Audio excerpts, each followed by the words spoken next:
Go Again, as Heba said, you don't want to talk about it because you don't have any assessment yet, U.S. assessment, but things on the ground are moving. Hezbollah already is accusing Israel of considering this incident as an attack. The Israelis are putting their relative forces in high alert. There are some reports that Israel will declare soon that the Northern Front is the main front in this war. Do you still believe that your influence is capable of holding this conflict from not exploding into a regional war? Because it seems that it's slipping from your So hands. it is not, I understand why you posed the question to me. It's not just a question for the United States. It is a question for every party in the region. Of course, it's a first order question to Israel. It's a question to Hezbollah, but it is a question to all of the other countries in the region about what type of region that they want to live in. So the United States is going to continue to push for a diplomatic resolution. We're going to continue to talk to our partners in the region about the need to avoid any type of steps that would avoid escalation of the conflict. But ultimately, as is always the case, this is a question for parties in the region and what kind of world and what kind they want to live in and what kind of future that they want to have. We continue to believe that the solution to the situation in Gaza, the situation across the blue line, the broader instability that the region faces is to tone down the rhetoric, tone down the tensions, tone down the hostilities, get a ceasefire in Gaza, move to a diplomatic resolution in the north, and set the conditions for broader regional stability. But that requires actions not just by the United States, but by parties in the region who have some agency of their own. But I mean, you say it's not a question for the United States. No, it's not just one for us. I know why we get these questions, but the countries and entities in the region have agency too for the decisions that they make. And so we will continue to impress upon them what we believe is in their interest and what we believe is in the interest of the region. But these are decisions that countries in the region have to make and entities in the region have to make for themselves. But don't you see that you are putting your both hands on this conflict and not allowing somebody else to take any actions to pressure Israel?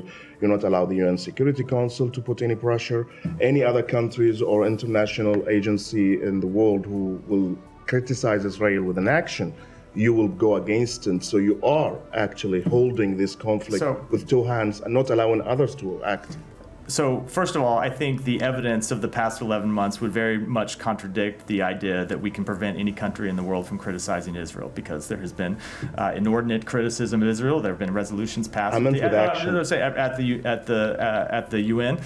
Countries are free to take the steps that they want, and you have seen a number of them across the world do that. As for other countries, look, we are involved in this because we see it as our responsibility as one of the world's powers to try and get involved and reach diplomatic resolutions and try to bring stability. We would welcome other countries' involvement in trying to tone down tensions. We would welcome the involvement of other countries in trying to reach a diplomatic solution, either to the conflict in Gaza, as we've seen with Egypt and Qatar, directly engaged as mediators, or to the situation in the north. There is, in many cases, a paucity of other countries willing to step up and take that job.